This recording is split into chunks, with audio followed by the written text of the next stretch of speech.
సార్వత్రిక ఎన్నికల చివరి విడతలో భాగంగా జూన్ 1న పోలింగ్ జరగనున్న హిమాచల్ ప్రదేశ్లోని మండి నియోజకవర్గంపై సర్వత్రా ఆసక్తి నెలకొంది. భాజపా అభ్యర్థిగా బాలీవుడ్ క్వీన్ కంగనా రనౌత్, కాంగ్రెస్ అభ్యర్థిగా రాంపూర్ బుషహర్ రాజసంస్థాన వారసుడు విక్రమాదిత్య సింగ్ మధ్య హోరాహోరీ పోరు నెలకొంది. మండిలో విజయాన్ని రెండు పార్టీలు ప్రతిష్టాత్మకంగా తీసుకున్నాయి.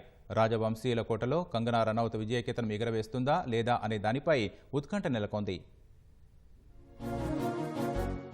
లిటిల్ కాశీగా పిలిచే మండి హిమాచల్లో అత్యంత కీలక నియోజకవర్గం. దానిని మాండవ్య నగర్ అని కూడా పిలుస్తారు. చరిత్రను చూస్తే పార్టీలు ఏవైనా మండీలో రాజకుటుంబీకుల హవానే కొనసాగుతూ వస్తోంది. మండి లోక్సభ స్థానానికి 2 ఉప ఎన్నికలు సహా మొత్తం 19 సార్లు ఎన్నికలు జరిగితే 13 సార్లు రాజకుటుంబీకులే గెలిచారు. 2014, 2019 సార్వత్రిక ఎన్నికల్లో మండీలో భాజపా విజయం సాధించింది. అక్కడి నుంచి నెగ్గిన భాజపా ఎంపీ రామ్ స్వరూప్ శర్మ మృతి చెందడంతో 2021లో ఉప ఎన్నిక జరిగింది. అందులో పీసీసీ చీఫ్, హిమాచల్ ప్రదేశ్ మాజీ సీఎం వీరభద్ర సింగ్ భార్య, రాజకుటుంబానికి చెందిన ప్రతిభా సింగ్ విజయం సాధించారు. ఈసారి తాను పోటీ చేయబోనని ప్రతిభా సింగ్ ప్రకటించారు. భాజపా నుంచి కంగనా బరిలోకి దిగడంతో తన తనయుడు విక్రమాదిత్య సింగ్ ను ఆమె పోటీకి దింపారు. విక్రమాదిత్య సింగ్ సిమ్లా రూరల్ నుంచి 2 సార్లు అసెంబ్లీకి ఎన్నికయ్యారు. రాష్ట్ర మంత్రిగా ఉన్నారు. ఆయన తండ్రి వీరభద్ర సింగ్ ఏకంగా 6 సార్లు హిమాచల్ ప్రదేశ్ కు ముఖ్యమంత్రిగా పనిచేశారు. మండి లోక్సభ స్థానంలో వీరభద్ర సింగ్, ప్రతిభా సింగ్ 3 సార్లు ఎంపీలుగా నెగ్గారు. 2021 మండి ఉప ఎన్నికలో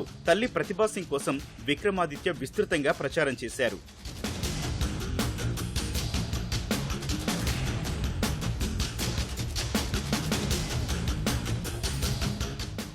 కంగనాకు భాజపాలో అన్ని వర్గాల నుంచి మద్దతు లభిస్తోంది. మాజీ సీఎం, భాజపా సీనియర్ నాయకుడు జైరాం ఠాకూర్ మద్దతుతో పాటు తొలుత కంగనా అభ్యర్థిత్వాన్ని వ్యతిరేకించిన సీనియర్ నేత మహేశ్వర్ సింగ్ కూడా ఆ తర్వాత మనసు మార్చుకుని ఆమెకు మద్దతిస్తున్నారు. కార్గిల్ యుద్ధ వీరునిగా స్థానికంగా బాగా ఆదరణ ఉన్న రిటైర్డ్ బ్రిగేడియర్ కుశాల్ ఠాకూర్, కేంద్ర మాజీ మంత్రి సుఖ్రామ్ మనవడు ఆశ్రయ్ శర్మ కంగనాకు మొదటి నుంచి మద్దతిస్తున్నారు.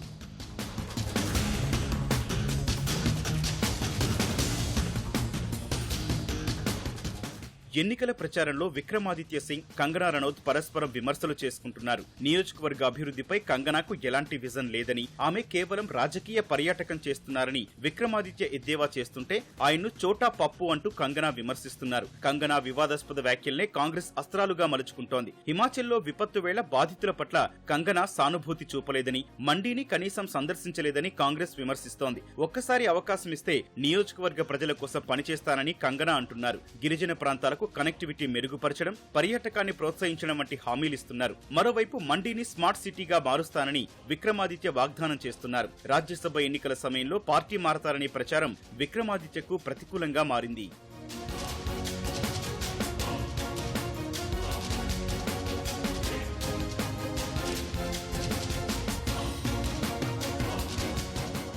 మండి లోక్సభ నియోజకవర్గం పరిధిలోని ఎక్కువ అసెంబ్లీ స్థానాలు భాజపా చేతిలో ఉండటం కంగనాకు కలిసి వచ్చే అంశం.